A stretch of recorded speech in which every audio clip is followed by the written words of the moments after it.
Good evening, ladies and gentlemen. Welcome to our playoff preview show live from Benchwarmers Restaurant and Delivery. I'm Nate Mullins. I'm here with Connor Roush. How we doing, Connor? Good. Yourself? Doing wonderful, man. And we also have the wizard, Greg Kinn, on the ones and twos today. How we doing, Greg? Good. Good, yes. I'll be honest with you guys. I'm a little sad that football season's over, like the official football season's over. Yeah. It went by, like we say this every year. We say it every year. It just went by so fast. I can't believe it. 10 weeks. Where did it go? For real. And, I mean, that's just, that's the part that we all get to enjoy. But I was talking with Isaac, and, he's been at this since beginning of June. Yeah. And this is going into November now. We say it goes by so fast, but these kids have been putting a lot of work in for a long time. Some of these championship caliber teams that are in these playoffs vying for, regional championships, they're going to be at it for a lot longer. They will be. They got 5 games to go if they want to win a state championship. That's crazy to think. When I was talking to Coach Lento today, he's saying with these teams to the state championship, that's over half of your regular season extended. Yep, so. Absolutely. Yeah, and you're talking about, like I said, a 15-game season if you make it all the way to the state championship. And, Marion Local does that every year. So you think about that. I mean, those seniors have played 60 games over the last 4 years at Marion Local. Yeah, I bet it's just another day to them, though.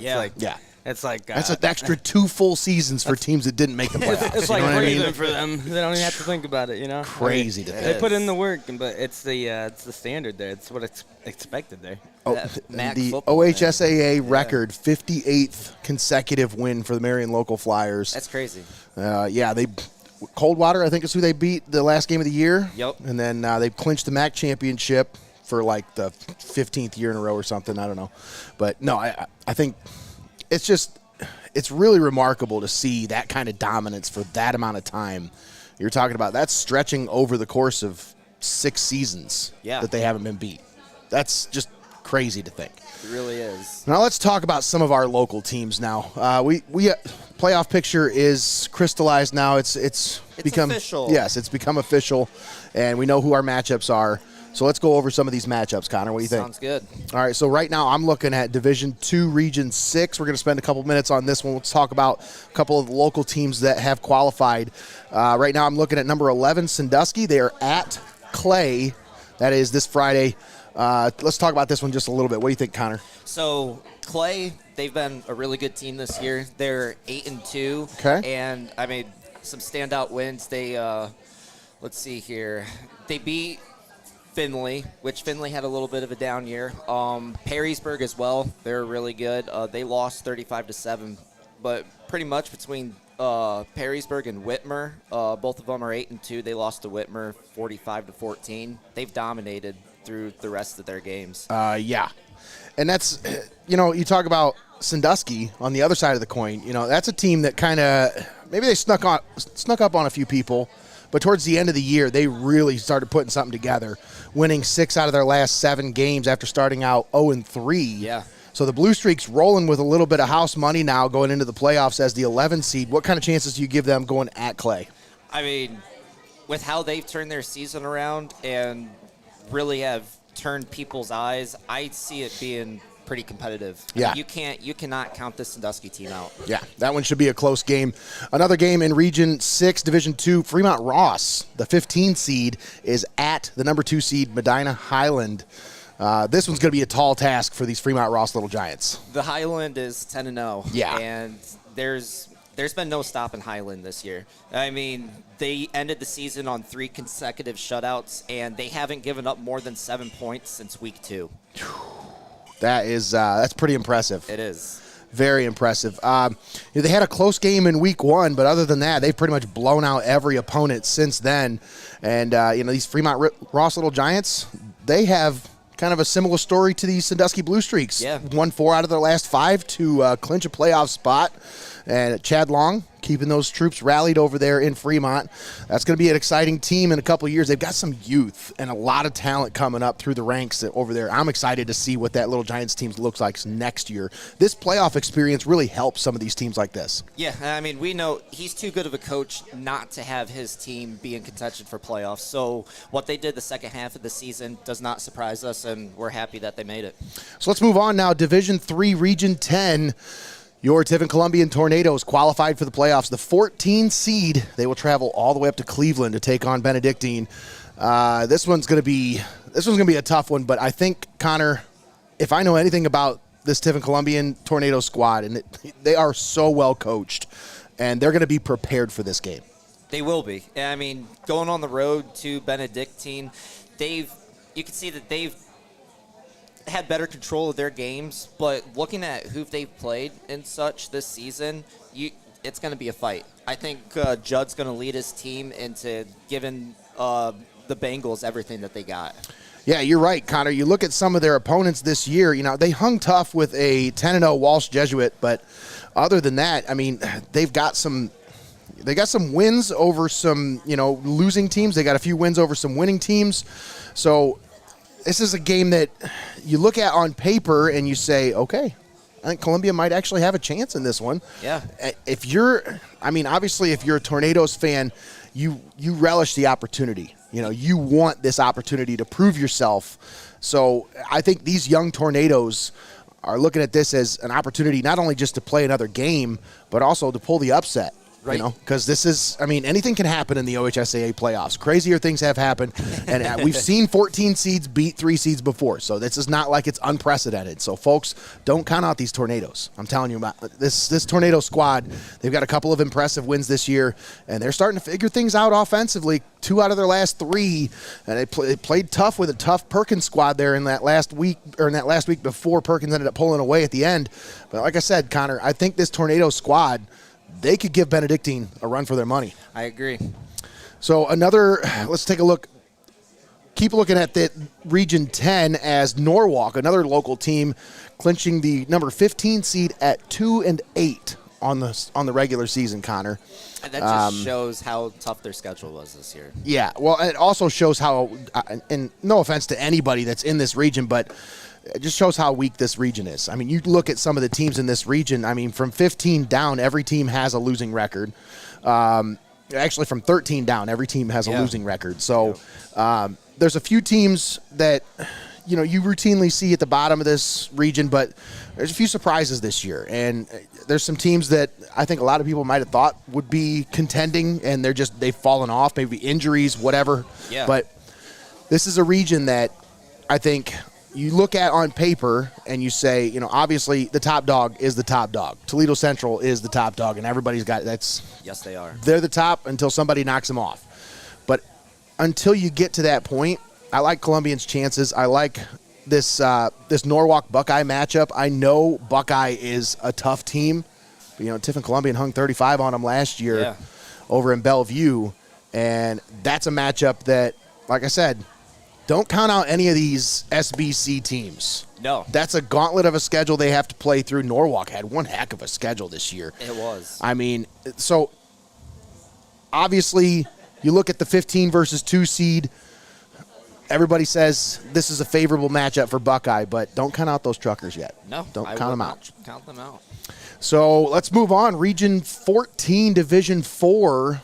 Few local teams in this one as Upper Sandusky, the number 16 seed, will travel up to Sandusky to take on the Perkins Pirates. This is a 1 versus 16 matchup. Connor, what's your thoughts on this one? I think after last season for Upper and for them to be in this year and just get in, especially I think that win over Mohawk really propelled them into getting that last spot into this playoff. Oh, absolutely, Connor. And, you look at this team. This is another one of those teams that came on late. They came on late in the end of the season, winners of 2 out of their last 3 games. They had a tough loss against Colonel Crawford in Week 9.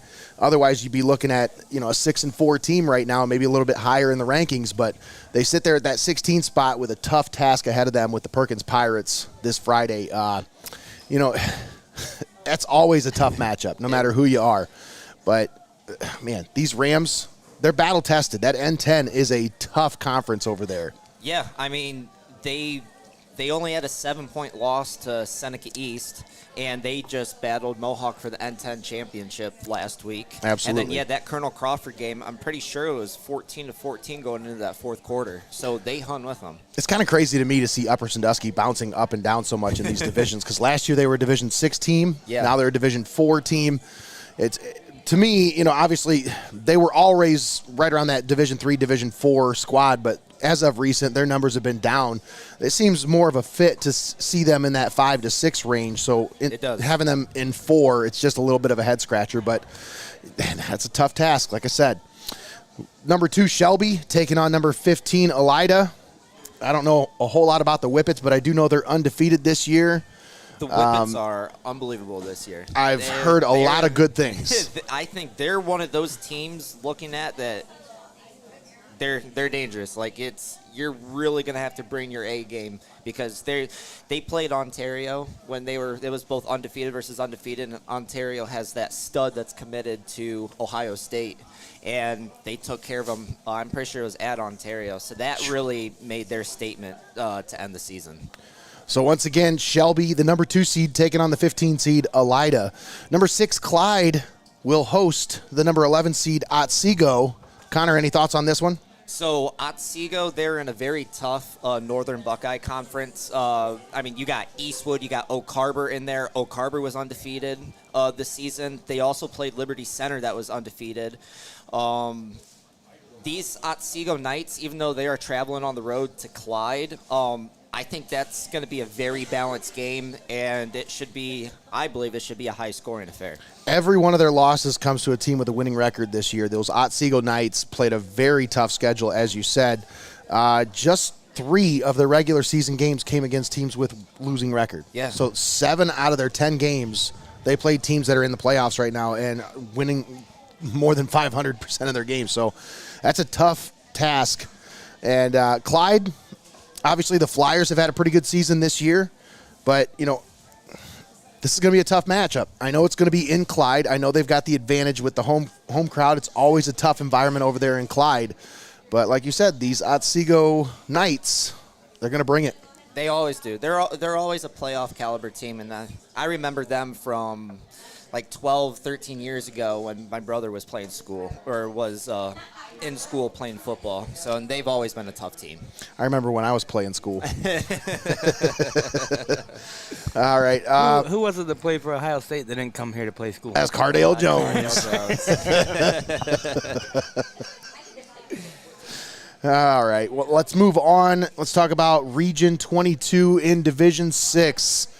Connor, I'll let you take the lead on this one. The number 1 seed, Hopewell Loudon Chieftains. They're looking hot. I think it's just right back to where we were last year. They get the chance to host up to 2 games again this year, and this one is a tough task.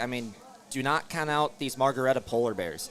They really came alive halfway through the season and on. It's when they became fully healthy, and I really think when that Keller kid came in, he just emphasized and capped it off for that team to be really aggressive. Oh, absolutely.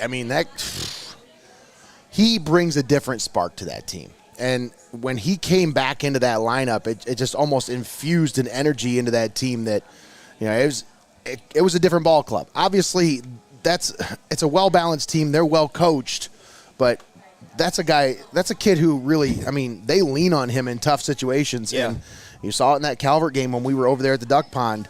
He just leads the way for that team. He plays the game with a different kind of swagger. He does. And you just love watching kids that have fun while they're playing the game. And they went to Gibsonburg, 8-2 Gibsonburg, and they went into overtime. So if they could do that to Gibsonburg and they're going to Hopewell, and like we said, with how he plays the game for them, I wouldn't say upset, but that's definitely one to watch. Absolutely. So we'll keep our eye on that one. Obviously, that's a great matchup for any local fans. If you're in the area and you're thinking about a game to go to, if you're not a Calvert fan, because if you're a Calvert fan, you're going to go to the Calvert game. If you're a Mohawk fan, you're going to go to the Mohawk game. But if you're not a fan of any of these local teams and you're not, and a 2-hour drive for Columbians a little too far out of your range, that Hopewell Margaretta game is going to be a great game to be at, folks. Go to Bascom. Seriously, go check that one out. Head on over to Bascom to check that one out. That is a Region 22 matchup in Division 6. Speaking of Region 22, we continue on. Number 7, Huron, taking on number 10, Spencerville. The Tigers kind of fell off there at the end of the year. They really have. They started really good. They were a top 10 team in Division 6 this year, and then it just kind of went downhill after that Columbus Grove game in week 4. They lost 45-7. The next week they lost to a 9-1 Bluffton team that Columbus Grove blew out last week, 55-7. So when you have back-to-back games that you lose by 35 plus, it's just hard to really get back into the things. Yeah, Eddie. I mean, Huron, they lost their last 3, but look, Vermilion, Clyde, Edison, all those teams 8-2, 7-3, 10-0. Boy, Edison, that's a tough team. You talk about the Edison, Milan Edison. That's a team nobody wants to play. Look at what they did to Perkins, right? And I mean, they're rolling going into the playoffs. So you talk about that Huron Tigers team, though, playing a tough Spencerville team. They're 5-5, but Connor, I don't think that record really indicates. Those games I was just talking about, I was actually on Spencerville. Yeah, so. like I said, I think that 5-5 record really doesn't tell the whole story with the Bearcats. No, it doesn't. And they lost a couple of head scratchers. You know, Fort Laramie game I think is one they probably want to get back, and that Crestview game's one that's a head scratcher as well. But you know, they have a couple of pretty big wins. Their first win of the year against Ridgemont was a big one because that's probably what's given them all these points to put them in that 10 spot.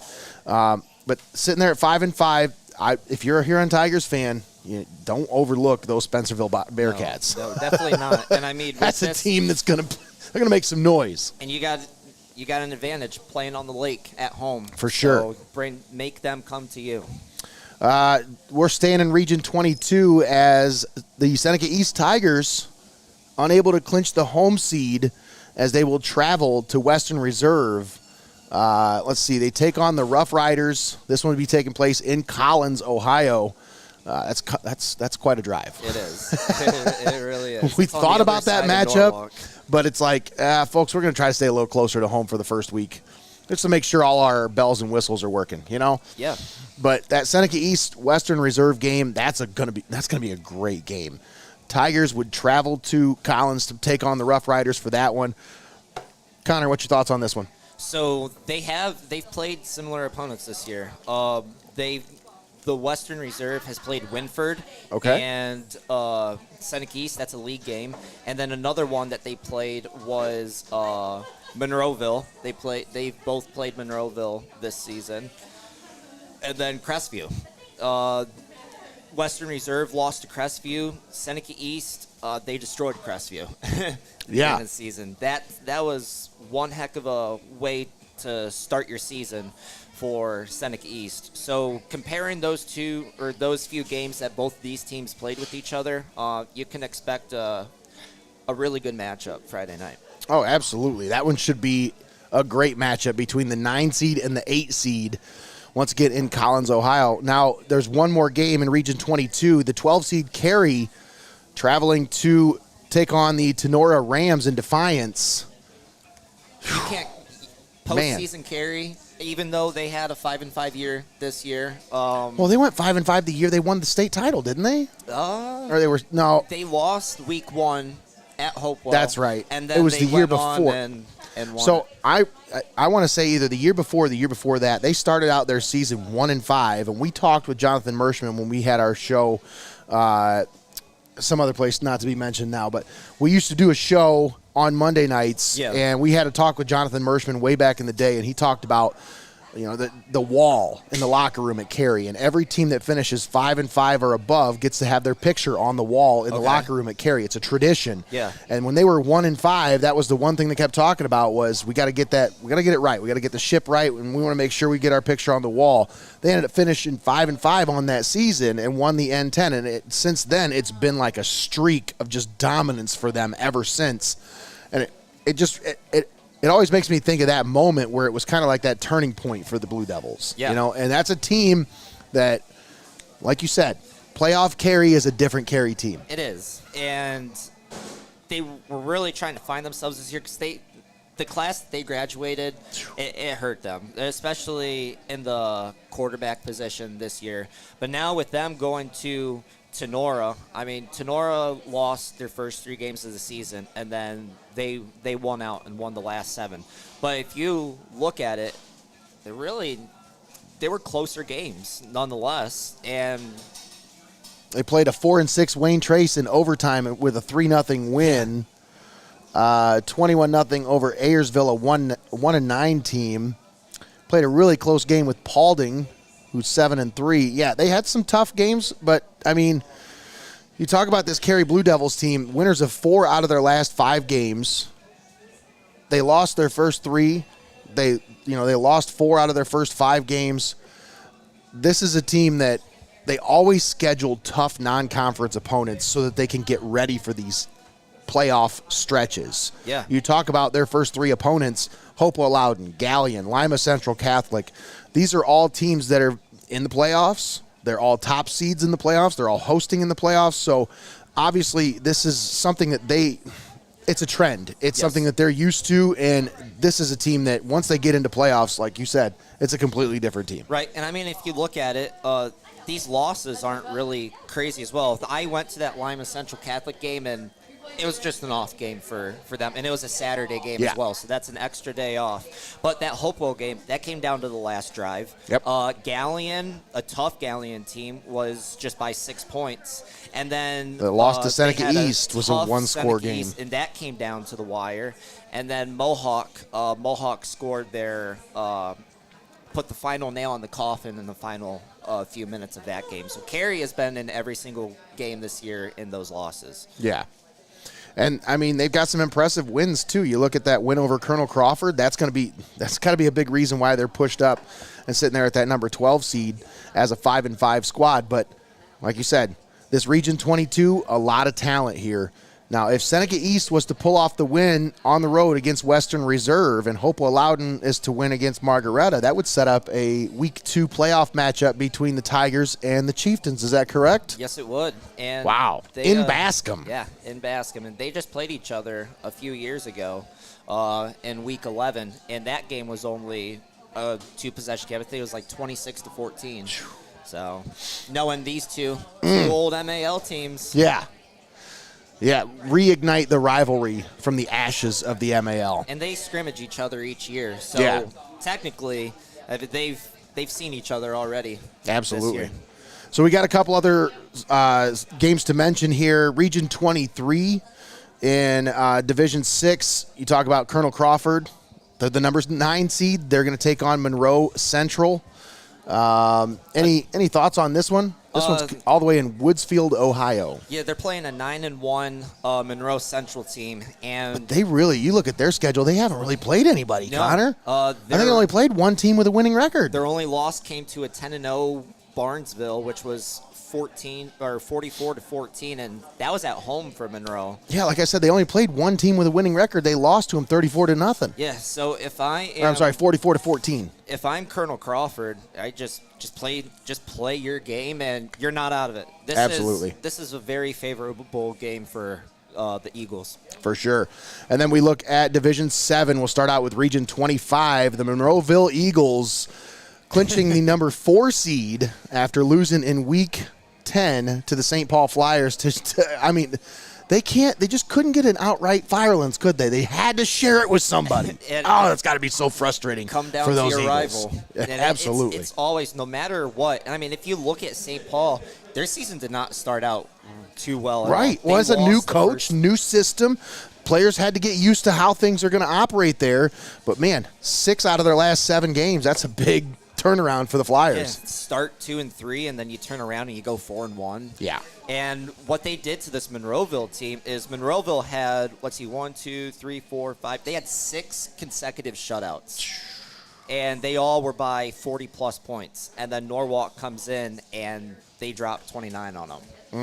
And the fashion in which they beat them, I think, is the most remarkable. I mean, they win the game by scoring a touchdown with no time on the clock and then going for two and getting the 2-point conversion to win the game. You just know how much you want to just talk about just the absolute bravado to be, the cojones.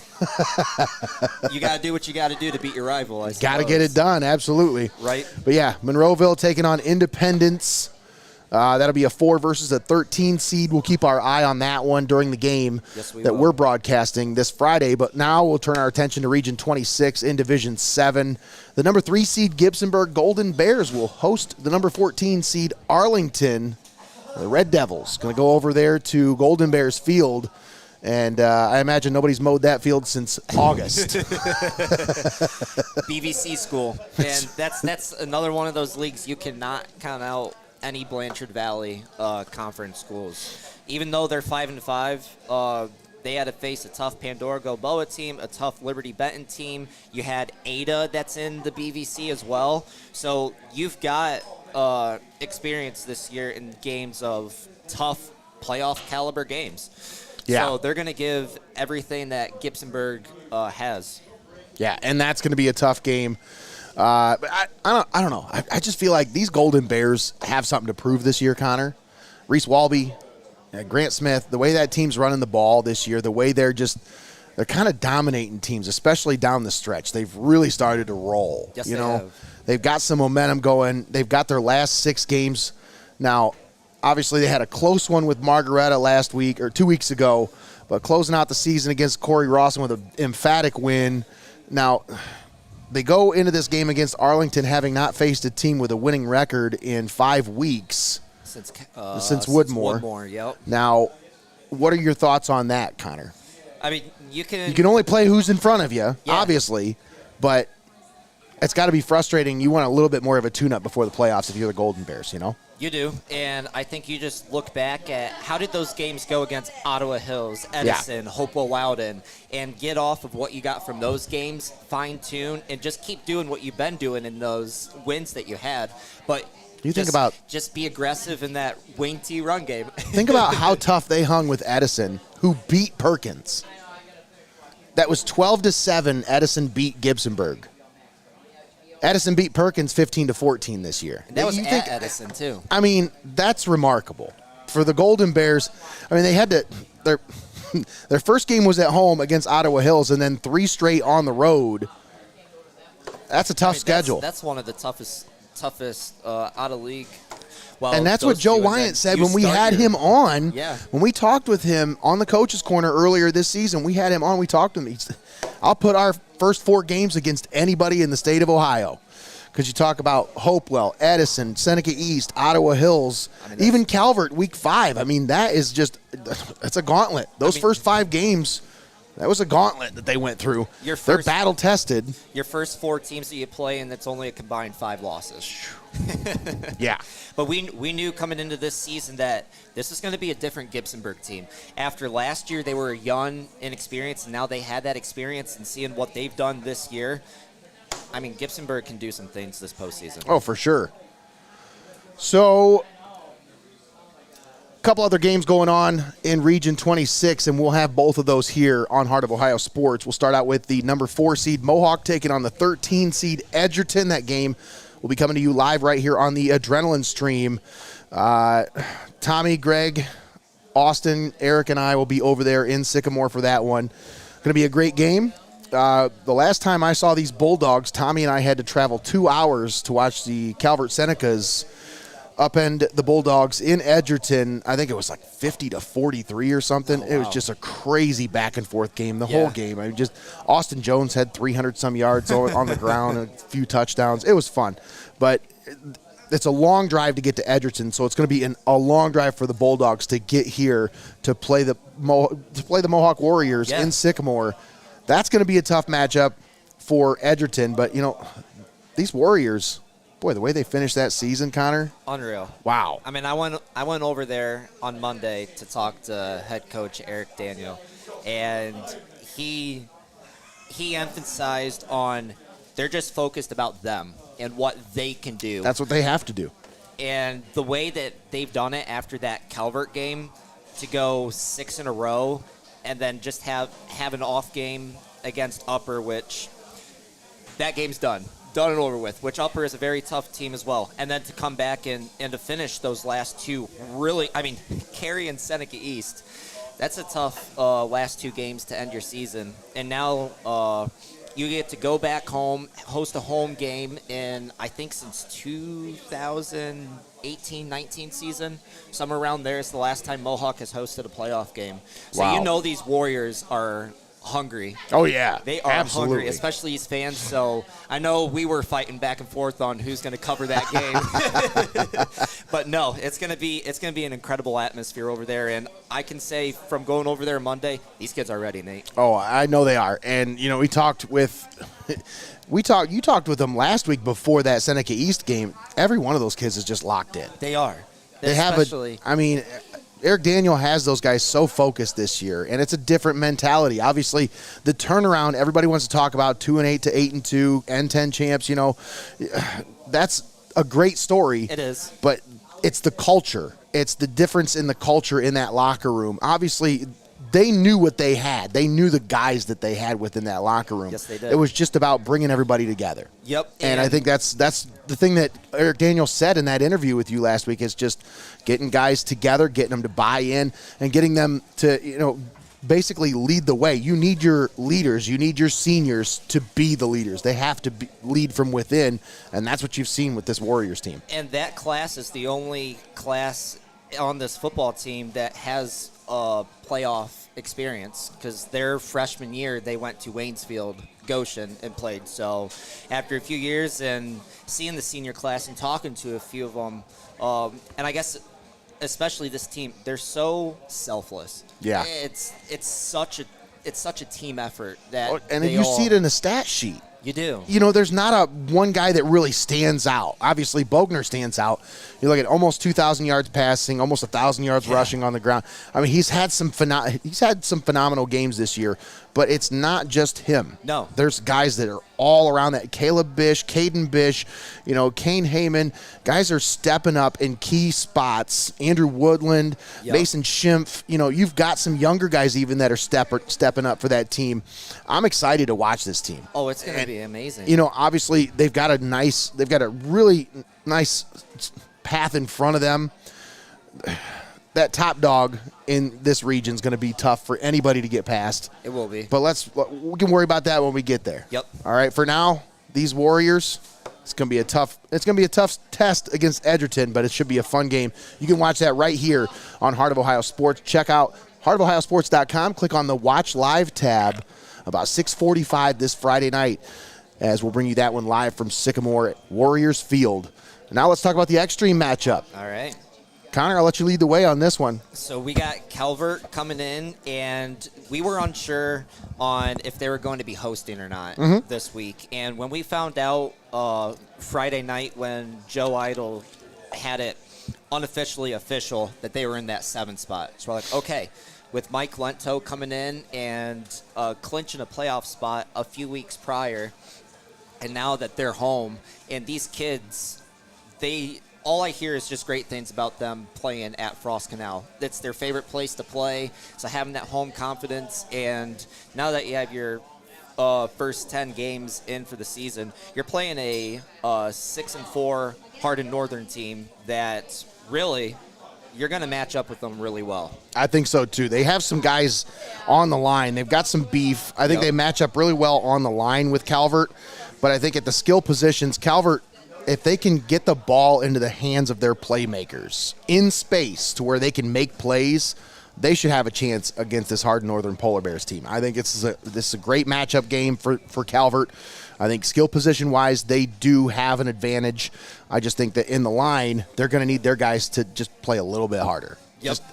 You're going to have to see where their intensity level is and then match and exceed that level. I think it's just what it comes down to. If you can really get Kyle Warnament rolling on the ground, and then you can get your ball out to Logan DeMoss and get Carter Wolf involved too. That's key. I mean, he's kind of the X factor for that team. He is. If you can get really Wolf involved in the game plan, get him a few touches. I love it when they get him the ball in those little bubble screens or those little wide receiver screens. They run that little diamond formation. They'll throw it out to him on the outside. He just follows blockers. That's good for about 8 or 9, maybe 10 about every time. So just because of the physicality that he brings to the game, I think they've got some skill guys. Like I said, if they can get the ball into the hands of their skill players, I think some good things are going to happen this Friday night. Talk about physicality. You got Cam Bajent and the Moyer brothers as well. And that defense, it's a dangerous defense. Yeah. So you can't count them out, and especially against this Hardin Northern team, I can expect them to ball out. So you guys will be on the call for that one. It'll be Dom, Zach, and Connor No Jacob this week. Nope. Jacob's taking a break. He's got choir. The OG Extreme. That's right. So OG Extreme on the call this Friday night, live from Frost Calnow Stadium.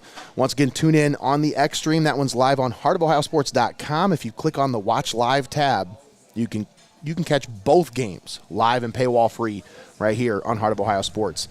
And that's not done.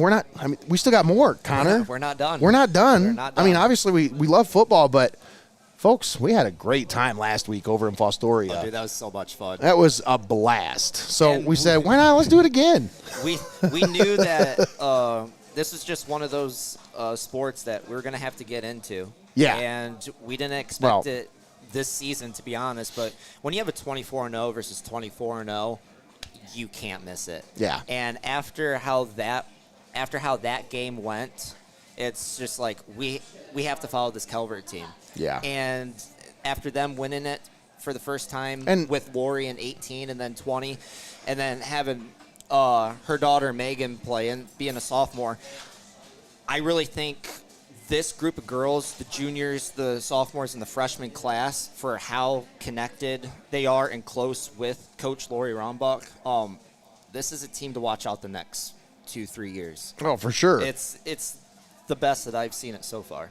Yeah, absolutely. And, well, I wouldn't say that, Connor. Not quite yet. I don't know if I would say that around Lori Rombach either, because she had some very special squads in 2018 and 2020, or was it 2019, 2021? I know they I think won it's their first one my senior year. Yeah, so it's 2018. Yep. So then it would be the 2 years after that, 2020. So, yeah, very special squads in those 2 years. So I wouldn't go putting the cart before the wagon yet. So, all right. But no, I think some clarification also needs to be made to some of the fans out there about, our choice to cover which team over the other team.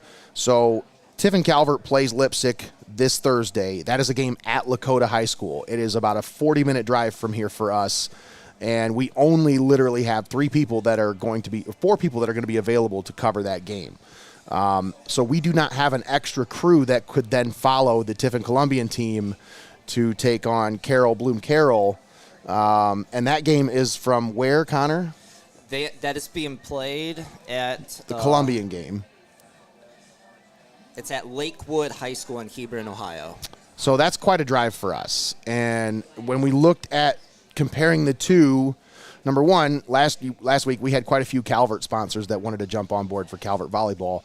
And so it's easy for us to just kind of pick up and go with what we already have. I was going to say that's another thing that you can mention, Nate, is like the reality of it is when we get messages from fans and they're asking for something, we have to go with what they're asking for the most. Yes. And we had a lot of messages asking for Calvert Volleyball, and like you said, we just had to go with where the people want, and we only have one crew, so we can only do what's asked for most. That's right? really what it comes down to. That's the number one reason why we can't be at both games, is because we only have one crew, and why we had to choose one over the other just came down to sponsors and location. Really, it came down to location for us, because I don't want to get too far away from here. And like Connor said, this was kind of a bonus content this season. Yeah. We weren't really planning on doing this at all. Absolutely. So to just jump on board, we just went with what the people asked for. Now, however, now that we have our feet wet and we are into the volleyball coverage at Heart of Ohio Sports, the coverage era, we will be covering high school volleyball next year. It will be on our broadcast schedule. It will be something that we are selling to the community, and it will be something that we are offering for both Tiffin teams. So this is not just an exclusive thing to Tiffin Calvert. It just so happens to be that way for this postseason run. So I do apologize to any Columbian fans out there that are maybe feeling slighted that we're not able to cover them, or we're choosing Calvert over Columbian. It really just comes down to a variety of factors, but mostly we only have one crew. Yep. We had to choose one game, and that was the closer game for us and the easier game for us to cover. That's what it comes down to. So, and with us covering them last week, yes, it just made sense to keep following them as well. Once again, we will be covering high school volleyball next year. Exciting. We'll be covering a lot more high school girls basketball this year.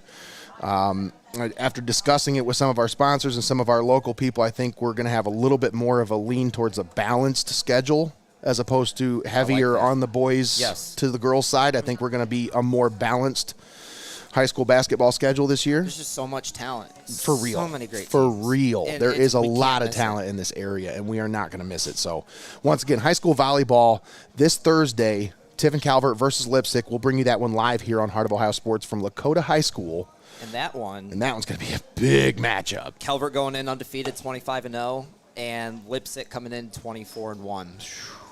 The number, as of right now, you look at Max Preps and the top 25 in Division 7 high school volleyball. Tiffin Calvert's number 2, Lipsick number 3. So this is a huge matchup. And we just had a huge matchup last week between the 2 and the 3, as Calvert was the 2, Mohawk was the 3. Calvert dispatched Mohawk last week in 3 sets. So do you think that's going to happen again against the Vikings? That's my question. What do you think's going to happen? I don't know what to say after we saw last week. Yeah. You can't predict it. Well, you're just going to have to Lipsick tune in and find out. Yep, exactly. This Thursday, right here on Heart of Ohio Sports, Tiffin Calvert versus Lipsick. That's going to be live from Lakota High School. And then, once again, you need to go up there and support the Tiffin Columbian volleyball team as they take on Carroll Bloom Carroll. Anybody that can make the trip should go up there. They're also, I think, doing a send-away on Thursday. Check into that on the Tiffin Columbian Athletics page. I know that they are planning some kind of a send-off for the volleyball team, so please make sure you participate in that as well. These girls really worked hard this year. They deserve all the accolades and all the recognition that they are getting this year. Absolutely. The way they got to this point, Norwalk was the team that was supposed to just... They were supposed to be the top dog. And when they played Columbia in all 3 games, they were state ranked. Yeah. And for Columbia... And in each of those 3 games, they went 5 sets each. And Norwalk took the first one, and then Columbian took care of the last 2. Wow. So that just shows, too, on how this Columbian squad is. Yeah, absolutely. They're going into this game 19-6. So that's really respectable. Absolutely. And this is going to be a great team. They've got a lot of youth, Connor. They're still a young Tiffin Columbian squad. Yeah. So you're going to see this Columbian squad for a while. They're going to be in contention. This is going to be a great team for years to come. So, once again, congrats to the Columbian Tornadoes, and good luck on Thursday as you travel to take on Carroll Bloom Carroll. We will be keeping an eye on that game. Absolutely. So we'll keep you with score updates throughout the game on Thursday. So, keep an eye on that, and keep your ears peeled right here on Heart of Ohio Sports. I think that's pretty much it, Connor. That's going to do it for us today. You got any final thoughts? A lot of coverage, but we're going to focus on this volleyball game first, and then start seeing how this madness falls down in Week 11. Absolutely. This is the part of the season now to where it starts to get cooler outside. You get the fall vibes, the playoffs, and hey, I'm ready. I'm ready for it. It just gets the heart pumping. The weather is being weird right now, though, man, because it's 75, 78, and then it's going to drop down to 60 on Friday. Yeah. I'm like, all right, that's football weather. I saw a post on Facebook today, and it said every Midwesterner driving with their windows down because they can't miss an opportunity with the 80-degree day in October. Right? Absolutely. Oh, all right. I think that's going to do it for us today. I want to thank Greg the Wizard Kin for keeping us locked in here. And I want to thank the great staff at Benchwarmers Restaurant and Delivery. This will be our final show from Benchwarmers for the season. Always a great staff. Always, just the hospitality here is second to none. I love doing the show here. They're great to us. It's a great place to eat, great place to bring your family and have a good meal, but also just, a great local community business that supports what we do. And they're behind us all the way. Ever since we've started this thing, Brandon and his staff, they've been behind us. We can't thank them enough for all their support. Brandon, Ryan, everybody here with Benchwarmers, thank you guys so much for everything you do for us. Connor, thank you once again. Sir. Thanks for joining us here on the program. All right, folks, that's going to do it for the Coach's Corner live here on Heart of Ohio Sports. This has been the playoff preview edition. Have a great night, everybody. Make sure you tune in this Thursday as we got Tiffin Calvert versus Lipsick High School Volleyball. And then on Friday, Mohawk versus Edgerton right here on the Adrenaline Stream, and Calvert versus Hardin Northern High School Playoffs Football Edition right here on Heart of Ohio Sports. Thanks for tuning in.